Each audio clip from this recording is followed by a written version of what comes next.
Hey guys, so I'm on my way quickly to go see my uncle, and then I gotta rush back to my talk.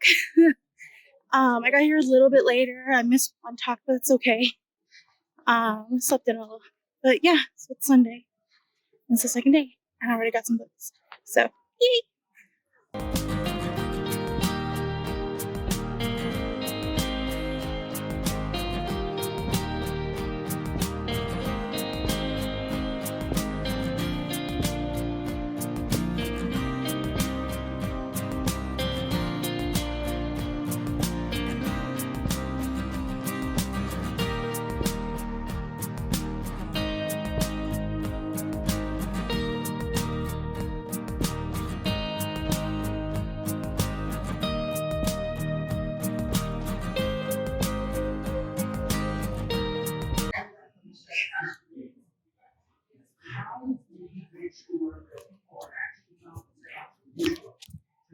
Hey, two meal, all by myself.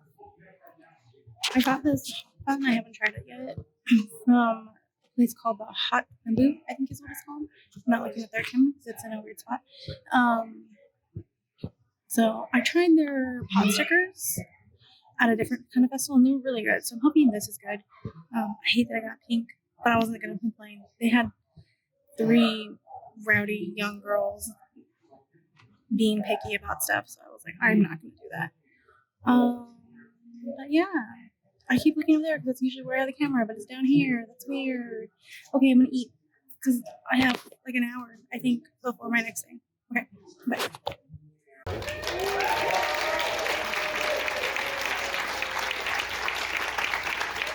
And today's program is We're All Gonna Die. The festival organizer.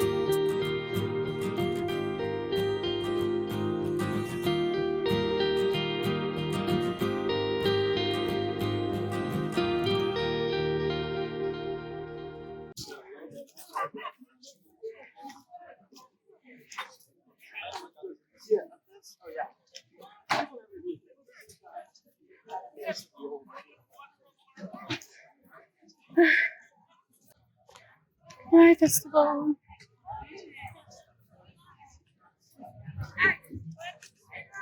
See you next year. Alright, guys. So you can see I'm back home now. My hair is kind of a mess because I took the hat off. And I had a good time. So I should actually bring up, hold on, I'm gonna bring up my schedule. Okay, so again, the Festival of Books is a literary festival that has been going on in Tucson at the University of Arizona, or the U of A, for a while now. It's been over 10 years. I thought it was a little bit less, and then when we were walking around yesterday, me and my mom were walking around, I saw somebody with a tote that said 10-year anniversary, and I was like, okay, so it's been at least over 10 years. Which I guess kind of makes sense now I think about it, because I remember the festival starting when I was in school still. So, but it is the biggest event in town after our Gem and Mineral show, which has been going on for many years. It definitely was not as crowded as I've seen it.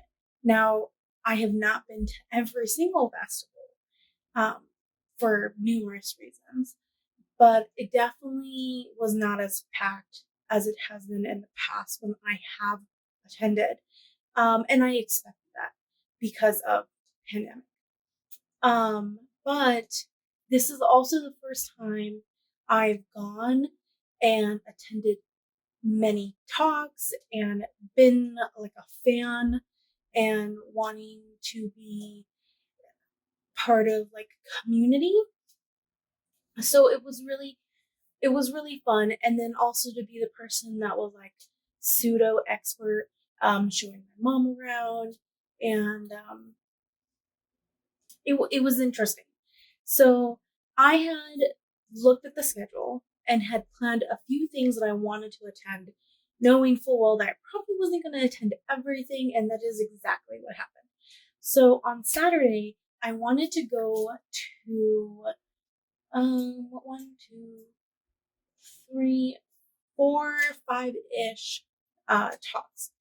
But my mom and I got there late, so we missed the first talk, which was called Faking It. It was a romance talk. It had Ali Hazelwood, Andrea Herrera, and Jean DeLuca. Oops. So I missed that one. And then the second one, I made the conscious effort to miss because my uncle, who wrote the book, let me get it off the shelf, it's backwards again, but this one, Pulido del Barrio Libre. I was like, I can't read this backwards. It's Spanish and it makes it even harder. Which he did actually, which he did win a award for through the International Latino Book Rewards. So he gave me a sticker. Can you say, is the light gonna let it do it? Yeah. It's backwards. So why am I trying? When will I learn? Which I'm gonna put on the book. It will be here later. But yeah, so he was selling his book for about $5 cheaper than you can get on Amazon. And he did get a few people yesterday, and I didn't check back with him before he left because I was in a talk. So I hope he got some more sales today. But yeah, so I made the conscious effort not to attend one, which was like my one class that I was sort of interested in, but not really. I was like more in between middle. So I did not go to that one. Instead, we saw my uncle, my tío, and then me and my mom went to go eat some food.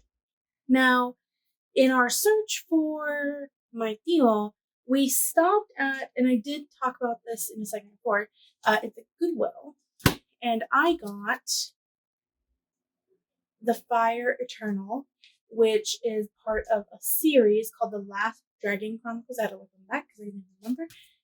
These are the other books, Fire Within, Ice Fire, and The Fire Star. And I know there's one more in this series, and I don't remember what it's called. But I read this, I'm pretty sure it was in high school. I'm like 99% sure it was in high school, if not like upper middle school. But I don't remember if I read it through the library or if I read it through my school library. But I remember loving this book. So it really spoke to me, and I've been wanting to reread this series and buy it because there's no, that I'm aware of that I could find, there is no audiobook for this. So I can't re-listen to it like I've re-listened to Chronicles of Narnia 100 times, or the Hunger Games series, which I've reread, I think twice at least. Or like the Harry Potter series, which bits and pieces I've reread. I haven't reread the whole series, but so I've been wanting to get this, and I've learned that there is actually no hardcover that I'm aware of, which was something I was trying to hold off for also, besides the fact that it's really hard to find. And when it's not like extremely overpriced or just in really bad condition. So I was excited. Even though it's the second to the last book, I don't care. I just got it. It was for $5 from the Goodwill. So there's that. Then I had 100% dyslexic moment. So we went to go eat. My mom had a talk that she was going to go to for like teachers at 2:30. Yes, 2:30. And I was like, oh yeah, I have a talk at 2. So we went to eat, and we were like eating like slowly, enjoying ourselves, taking a break because it was hot outside, because we went inside. And then I just happened to re-look at my schedule. No, the talk was at 1 and ended at 2, I totally just flipped the numbers. My brain was just determined that it was at 2, and that was not the case.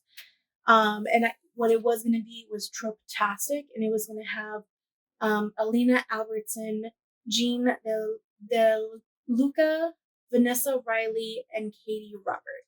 And I was really excited for that one. I really wanted to go, but it didn't happen because I effed up.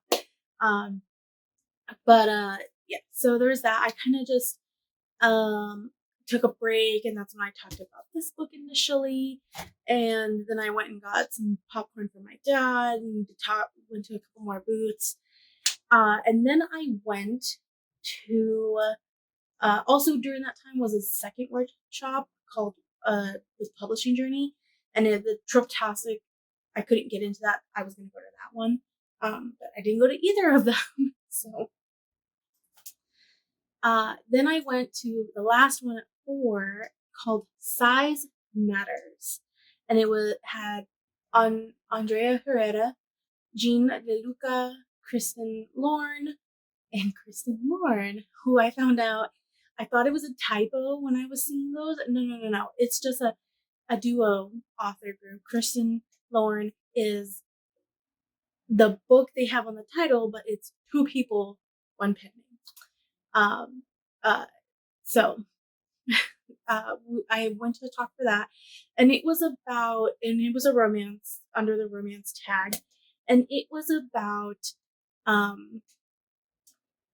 inclusivity of heroes and heroines, specifically for romance, but we kind of touched slightly in general, being plus size, and how it needs to and should be a thing that we incorporate more and we're more open to and we make normalized, and how they're becoming more conscious of it. But a lot of the times they go in just wanting to write that character story, and it just happens to be that they are a plus size character because they are plus size, or just the world is different sizes, and wanting to express how the world actually is, not what the world is that we are supposed to have, I guess, is how I'm going to say that. I hope that makes sense. But it was very insightful.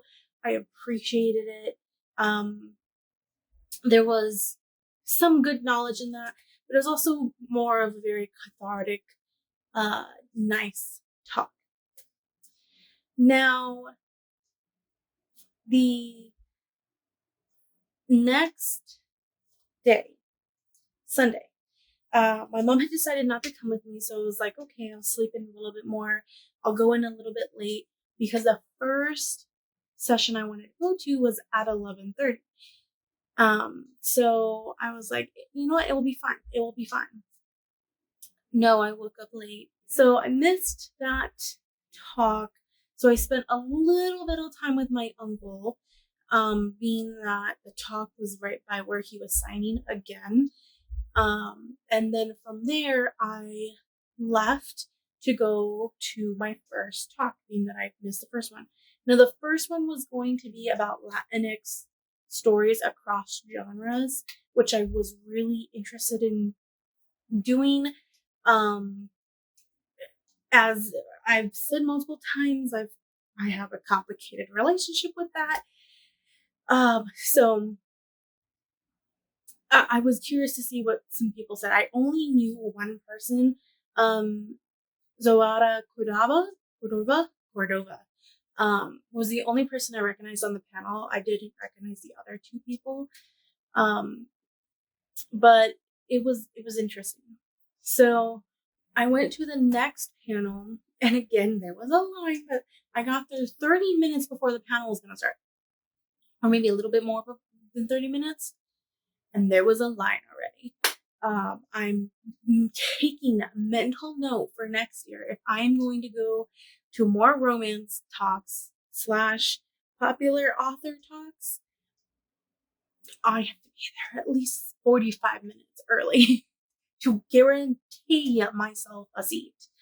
But luckily I never not got turned away. I always got there with enough time. But it was on the Art of Retelling.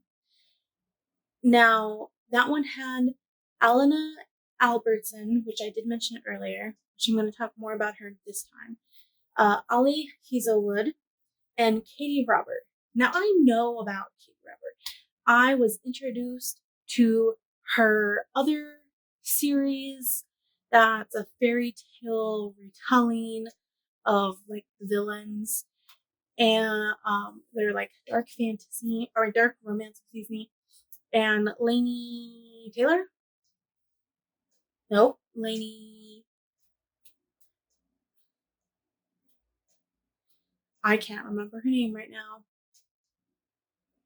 I'll put it somewhere. She's on AuthorTube. She just got a contract, an agent, yeah, just an agent. She hasn't gotten a contract with her book just yet that we are aware of. She does the Smudathon every like twice a year, I think is how I don't know how they do it. I feel like it's twice a year, but I could be wrong. It's for sure like once a year. I know they do it. And that's how I found her. Now, I saw that she had other books, and I also figured out that she is traditionally published, and she's also indie published. And it was very interesting. I signed up for her newsletter. Her newsletter is very interesting. Sometimes it's a little bit crazy, and she even said that because I went to get a book signed, which I will get to. But it's good. So before I went to this talk, I stopped to get some books, mostly because I already want to read these books. And I got Electric Idol by Katie Robert. I was hoping they had Neon Gods because I've actually been wanting to read Neon Gods for a while since it's been out, and I have not because I have to buy it, and I have every good intention of buying an ebook, and I have a tablet, a small tablet that's the size of most Kindles, and I just don't read off of it. I have such a hard time reading off of a device. If it's not a manga, if it's a comic, a manga, a graphic novel, I will eat that shit up. But if it's a book, I have such a hard time, and I feel so bad that I do that. So I feel like right now, definitely my chosen format of book is physical and audio. Audio is very helpful because I have a busy schedule and life, and I spend a lot of time driving. It's helpful. And then I feel like when I actually want to sit down, enjoy, and read a book, and just, though audiobooks definitely, I do feel immersed in the book, but at this point now, choosing to physically read a book is a different experience for me because I'm making a conscious effort of I'm only reading. I'm not cooking and listening to a book. I'm not clean. Not that I do much cleaning because my husband pretty much cleans. But if I'm gonna clean, I'm not cleaning and doing a book. I'm not driving and reading a book, or doing some work on the computer and the business and reading a book. No. I'm completely dedicating time to a book. So I made the conscious choice to that. And she, after the talk, which I'll talk a little bit more, I did go to get it signed. So she did sign it, and then I'm going to cover up my name for you guys. But yeah, so she signed it. It was great. I told her, I was honest with her, and I told her I hadn't read any of her books yet, but I've been really wanting to. I just hadn't been able to. But I got introduced through, like I said, through the fantasy. I told her, and I saw that she had this series, and I love mythology and Greek mythology. And these first two ones, Neon Gods is a Hades and Persephone's retelling, and I love Hades and Persephone's story, especially the versions that show that in the end it was her choice. There is a couple versions of that. And then this one is Eros and Psyche. And I loved this story before Hades and Persephone because I read The Princess and the God. And I've talked about this before. And I loved that book. I would reread it if I could. But that's another one where it's kind of hard to find. It's kind of this random outlier story that most people don't know about. And I don't even remember how I found it. I don't remember if I found it in the public library, in my school library. When I read it, it is an anomaly in my brain. I just remember reading the book. And when people ask me about favorite books or something, and I want to pull out some random shit card and it not be like, oh yeah, Harry Potter or something. No. I'll pull out this book and be like, The Princess and the War. And I'll put a cover up here so you guys can see what I'm talking about. Because again, I'm sure no one knows what this book is. And it is this, but it's a much more of a retelling of the original source material in a more digestible content versus if you were to read the pure myths, because if you read mythology myths, sometimes they don't make sense. Even when people try to reword things for making it, sometimes it's harder than reading Shakespeare, which I don't like to do anyways.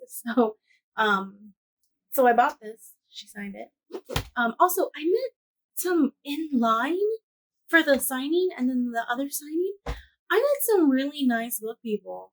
I was kind of feeling, not that I would have felt bad dragging my mom to these things, like signings, but I did kind of feel lonely because a lot of people were there with other people, and I met some nice people in line. I met a girl, she was reading, and I saw that she had this bookmark, and it was pointing to like what she was reading, like where she was at. It was on the side of her book.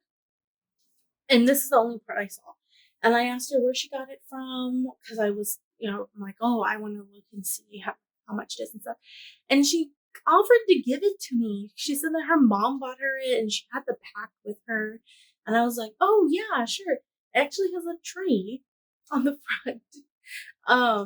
But I love this, the arrow. So it's magnetic, and you know that I am in love with magnetic bookmarks right now. So there was that. That was nice. But the Art of Retelling talk was the talk that I got the most out of. It was so insightful and so much good information. So they talked about they opened up with like the classic question of the difference between a retelling or inspired by, and the authors took it as retelling and reimagining. And Katie Robert was the one that like had the most definite answer, and then Alina, I moved screens and I don't remember. Alana Albertson also talked a little bit about this, and reinforcing in what Katie Robert was saying, that a retelling is more of a beat for beat story. So not that I read any Jane Austen, but I would say like Alexa Dunn's Jane Austen inspired stories. Brightly Burning and the Stars We Steal. Not that I read Stars We Steal, but if it's written the same as Brightly Burning, that is a retelling. It is, for the most part, a beat for beat from what other people have told me who have read the original Jane Austen stories, retelling. Versus a reimagination, which is more of what this is. You can identify things from the original story, but it's not the original content. You're not redoing the beat by beat by beat. You are taking the story and the structure and taking what you like from it, which still would make it identifiable as it belonged to that original story. But you're taking pieces and then coming over here and putting them into a different story with a different structure. But the idea, the feeling, the blood is still there. So I thought that was a very good definition when I myself, on multiple occasions, have Googled what is the difference between this retelling and inspired or reimagining. And I thought it was very insightful and very helpful, and I was greatly appreciative. They also talked a lot about fan fiction because Ali Hazelwood's Love Hypothesis was written through her inspiration of Raylo, pretty much, and she used to write fan fiction and all that, but she wrote alternative world fan fiction, and that's kind of where she gets, pulled from and stuff. So they did address like fan fiction and then retelling the stuff, and they were kind of going back and forth between this. I also love that they were all fangirling over each other. It was amazing and so nice, and that was kind of the trend of today, or actually no, yes, the other day too. In the Size Matters, they also did that. It was really nice. But in the talking about retelling, because Alana Albertson's book, Ramon and Juanita, is a retelling, I think it's a retelling, of Romeo and Juliet, which when I was at the store buying these books, I picked that up. And the title pretty much told me that's what it was, but I wanted to read it. And it did kind of sound interesting, but I didn't finish reading the blurb because this is bad of me, but because it's a Romeo and Juliet retelling. I never read Romeo and Juliet in school. I read The Merchant of Venice, and I read Hamilton. What the hell? Hamlet. And I didn't read Romeo and Juliet, and it's definitely one of those where I'm just like, this is overhyped. It's annoying. I know what the story is. I for the most part, I know the arc. I don't need to read it. Very much like The Notebook, I will probably never watch The Notebook. I know the story arc. I get what it is. I've seen the end. And it's one of those where I'm like, it is so romantically cliche that I just cannot. I just can't. It's just too far. It goes too far. So I put it down. I was like, no.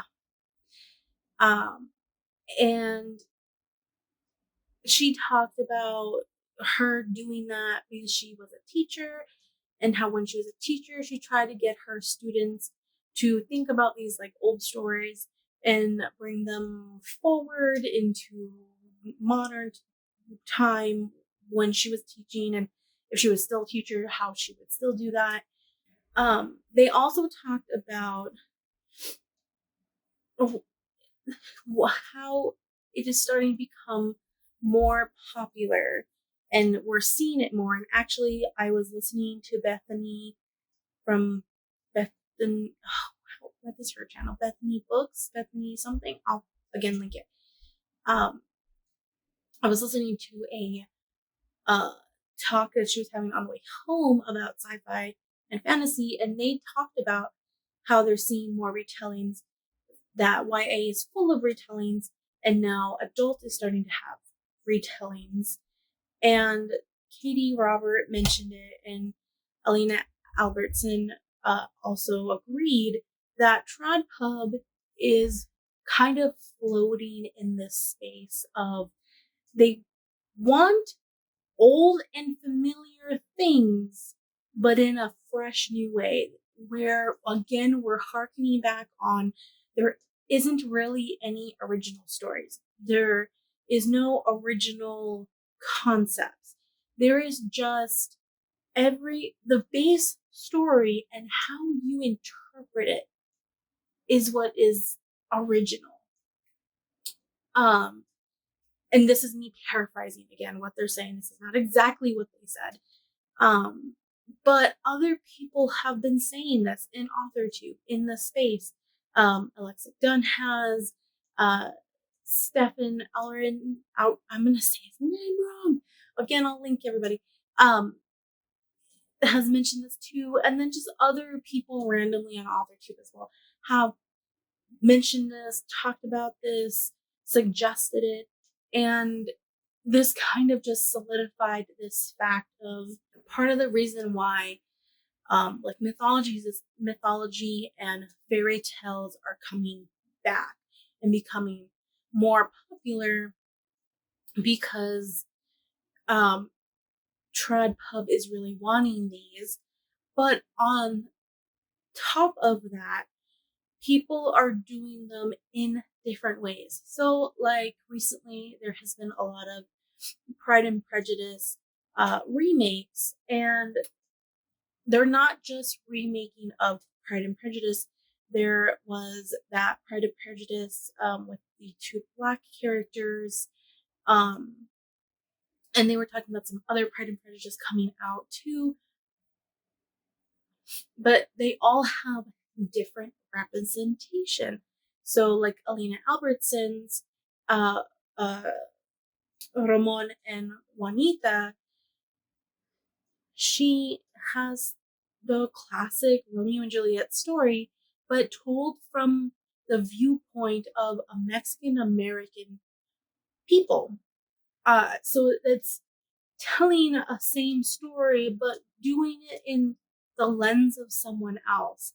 And that is apparently what traditional publishing seems to be very interested in.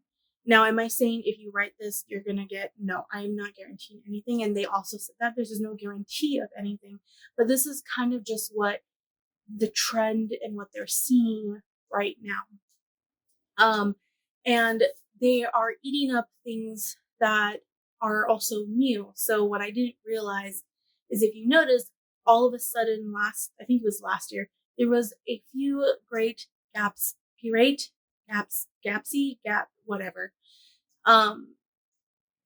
retellings, reimaginings coming out. And the reason for that was because it became part of public domain. Who is now public domain.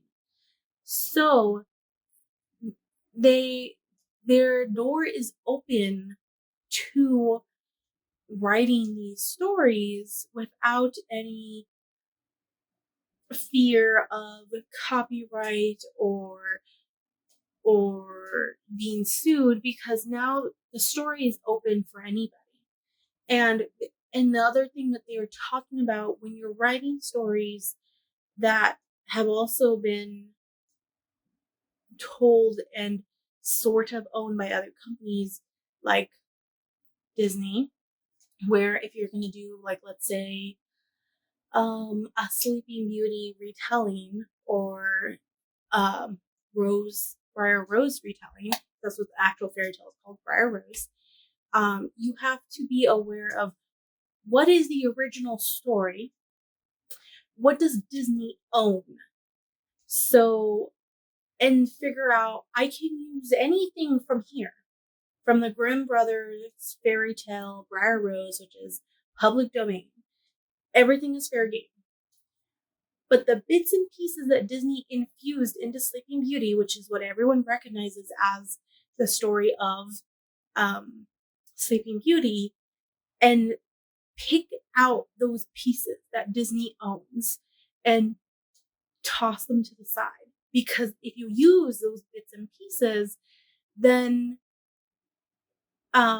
Disney can be like, I own this like one thing, so I now sue you.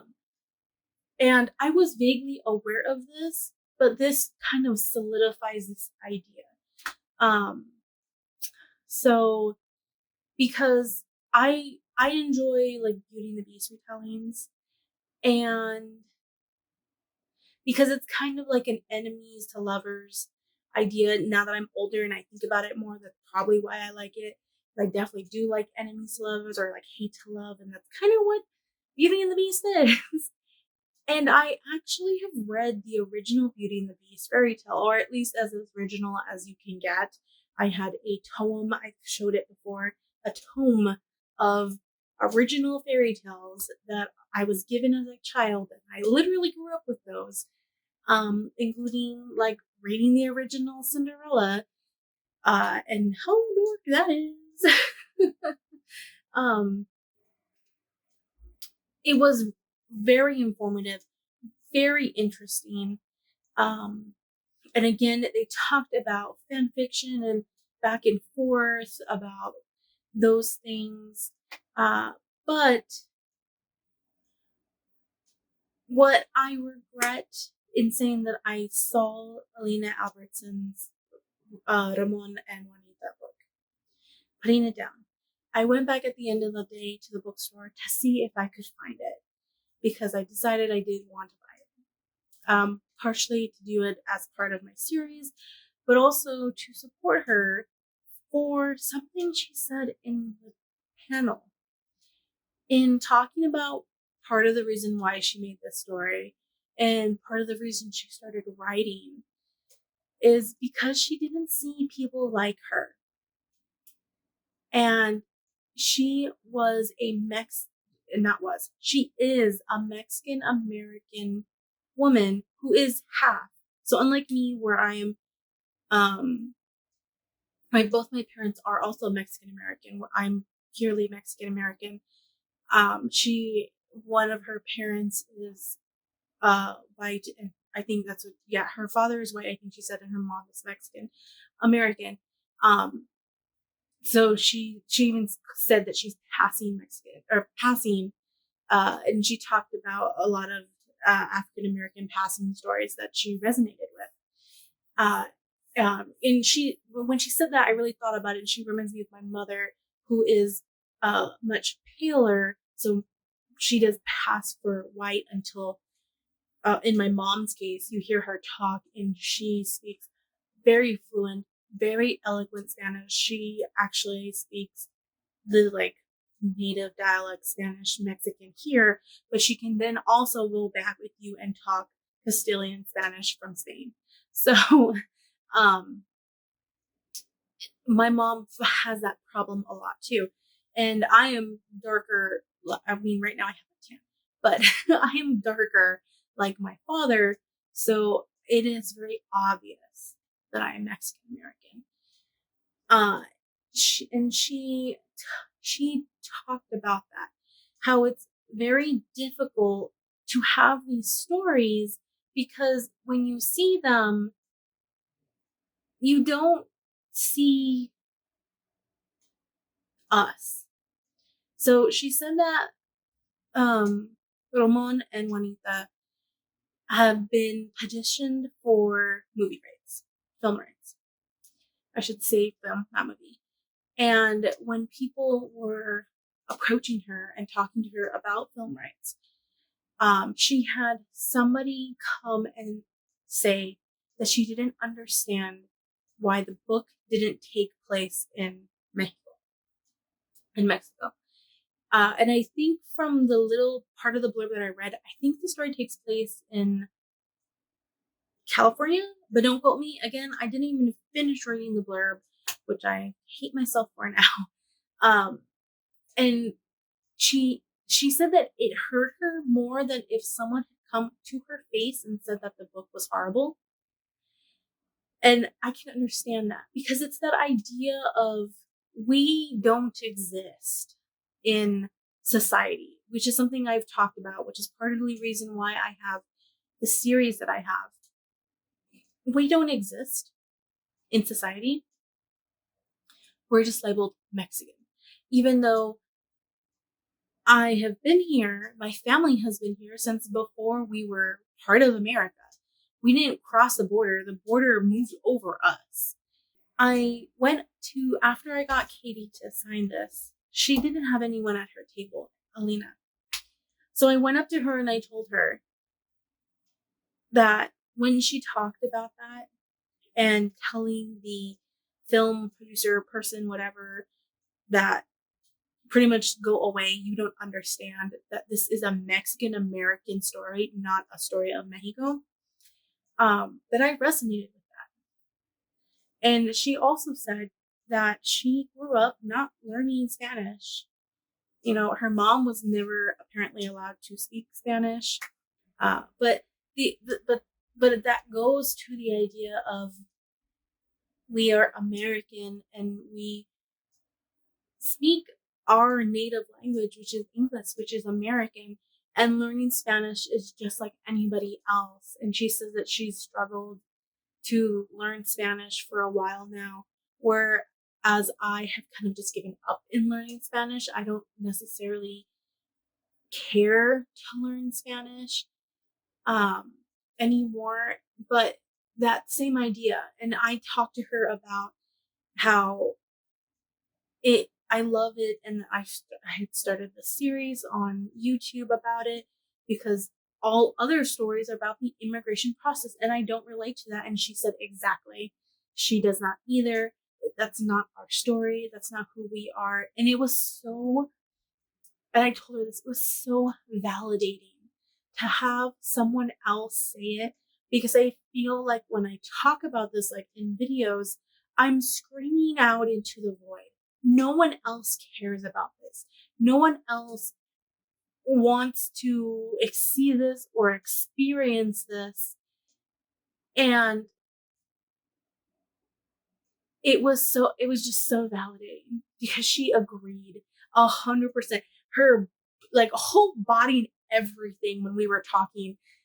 And it was just so wonderful. It made me so happy. And I later absolutely hated that I did not buy her book.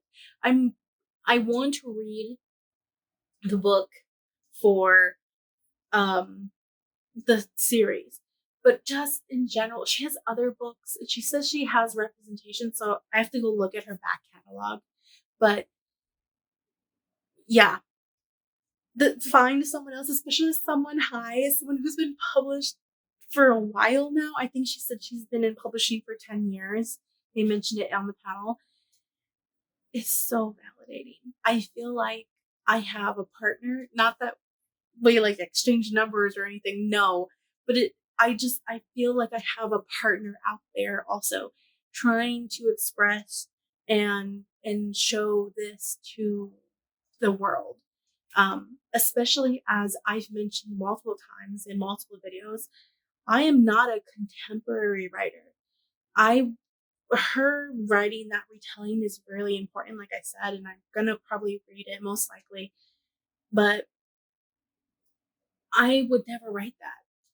I'm not that person to write that Mexican American story, but I am so happy that there is someone else that is doing that. So yeah. But yeah. So next, as I finish drooling over this wonderful person, so I did that, Then I had a little bit of break. I went back to my uncle because he wanted me to come back, talk to him for a little bit. I had some other family show up. I said hi, blah, blah, blah, all that jazz. And then I went to go eat. I'll show some footage of the food I got. I ended up not liking the bun. It at first I was like, okay, this tastes okay. The meat was like okay. It wasn't like amazing. But then as I was eating it, the center, like where the meat was, kind of was gooey. And I just didn't like it. I did not finish it. So I'm glad that I got some food from Panda also, which was just protein. I didn't want like a whole bowl. So I just got like 2 small entrees of protein, and I ended up just eating that. And I also wasn't as hungry because being that I woke up late, so I ate breakfast late, and then I got there late. I wasn't super hungry. So I did that, and then I went to my last panel. Well, actually, I went and bought a book for my mom that she didn't buy yesterday. But you guys don't want to know about kids' books. I went to my last panel, and this was my outlier panel. We're all gonna die. It was supposed to be, and I'm saying this, supposed to be a sci-fi fantasy horror talk, or like it was in that category. They really did not talk about sci-fi, but I was okay because it ended up turning into very similar to like the Size Matter talk. It ended up being a talk about representation. They talked a lot about the LGBTQ plus, again, I'm sorry if I'm saying that wrong, community and it being in books and representation. They were all a member of some part of that letter group, and it was so great. So the panel was Charlie Jane Anders, TJ Klune, Shauna McGuire, and David Slayton. I'm sorry. And I've read Shauna McGuire. I love the Wayward Children series. Can I hold this up correctly? No. Okay. Yes. I ended up buying this most recent book because it's a hardcover, and I am determined to buy this whole series eventually. Anyways, you can just there are novellas. It is really, really small. But I might actually just read this one instead of waiting for my audiobook, honestly. Because I've listened to the whole series on audio from the library so far. You can see it, the series is right there. Oh, I might just do that, but we'll see. But I did get it signed. I cover my name up again, but she did sign it. She put a little heart in it. So I told her that her series saved me from reading the Chronicles of Narnia for the millionth time, because I have read that series multiple times, physically and audiobook. Yeah. So I've even got to the point where I've read the whole series through and then read particular books times that. So, so she was very nice. It was a much shorter talk because honestly I felt awkward and I didn't know what to tell her. Yeah, especially because she was trying to figure out how to write my name, even though we have like sticky notes that they tell us to write our names in. And my name is just so weird enough that everyone just second guesses how to spell it, my real name. So that's that was something also throughout the whole process of signing. Because I want them signed in my real name, not Dolores. So yeah, but it ended up definitely being a talk more about not race, about well, we did slightly touch on race, but it definitely was a talk about representation, specifically in the LGBTQ plus genre, or not genre, community. There we go, words. I'm tired, guys. And it was nice, and I loved Shauna McGuire even more now. She was wonderful, hilarious, unapologetic. It was amazing. She literally admitted that she prefers to read. She's gonna read a romance slash like erotica, I'm assuming.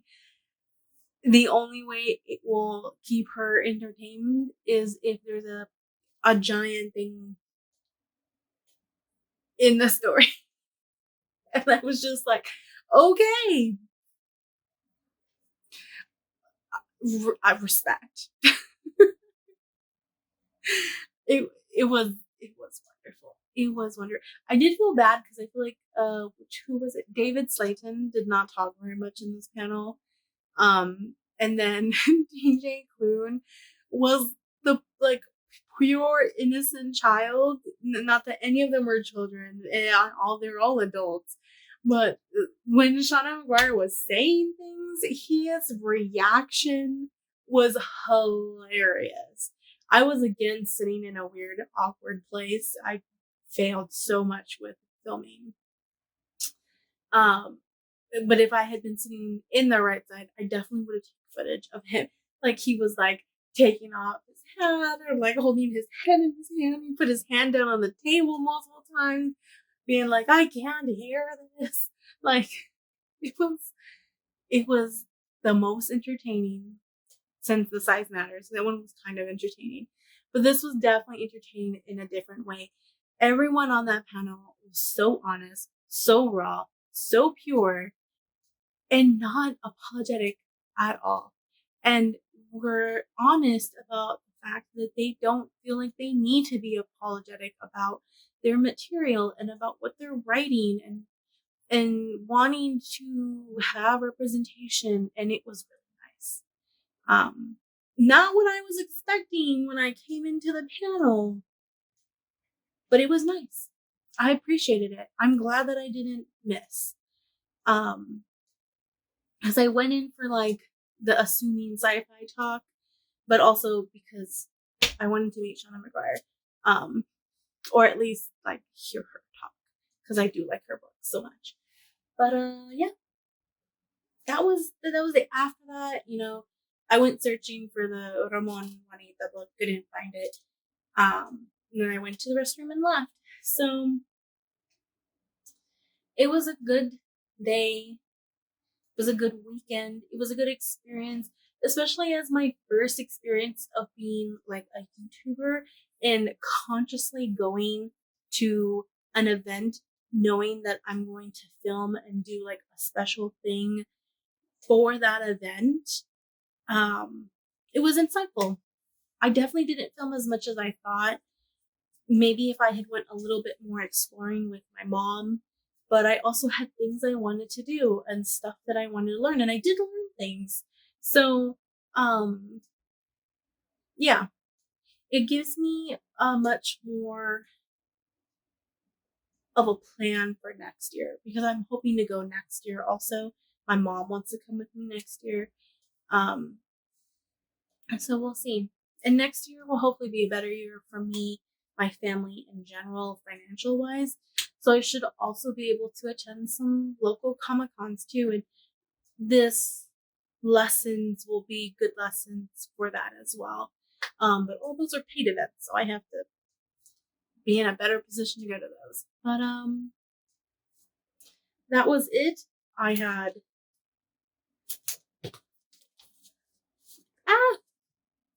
3 books from this experience. Or should I do it this way? Should I be the booktuber? Don't they do it like this? Yeah. 3 books from this event. an old book, a classic for me, and then 2 new books, and learned a lot of stuff, got a lot of knowledge, had fun also, which is really important, and met some interesting people, both authors and not authors. And yeah. So that was a short, chaotic vlog within the main chaos of my life. I'll see how much of this I put into the main monthly vlog. If you want to check out how the rest of my month was, you can check out that. It maybe will be linked. If not, hit my face down below and you can go to my videos, and if it's the end of the month, the vlog will be there. And yeah, that's it. Thank you so much for watching. I greatly appreciate it. Let me know if you live in the Arizona local area. Did you come to the Festival of Books and was your time good? And if not, well, it happens every year. So maybe next year you can come to the festival and see authors. It is a free event. Not many conventions or festivals are free. I'm learning. So yeah, there are certain paid events, but within the festival, but for the most part, everything is free. And yeah, you can get books signed, you can buy books, you can enjoy. It is hot, just remember that if you're coming. And yeah, I'll have all the links to the Tucson Festival of Books link. So if you want to sign on to their newsletter to find out next year, I will also have links to all of the 3 of these books and anyone else I mentioned. If I mentioned a specific book specifically, I will have links to Storygraphs so you can learn more about them, and also to bookshop links to them. And remember, if you use a link to buy from bookshop, I get a small amount of commission from buying books with that link. And yeah, so links are all down below. Subscribe if you want more of this. Again, I do monthly-ish vlogs, being I might have more than one vlog, but for sure monthly vlogs. I do tags, writing videos, gaming videos, story. The overarching thing is that I'm a storyteller, and this is how I tell my story, and I have different ways to tell different stories. And if you want to follow that journey, hit subscribe, come back and see more. You can hit the like button so other people can see this.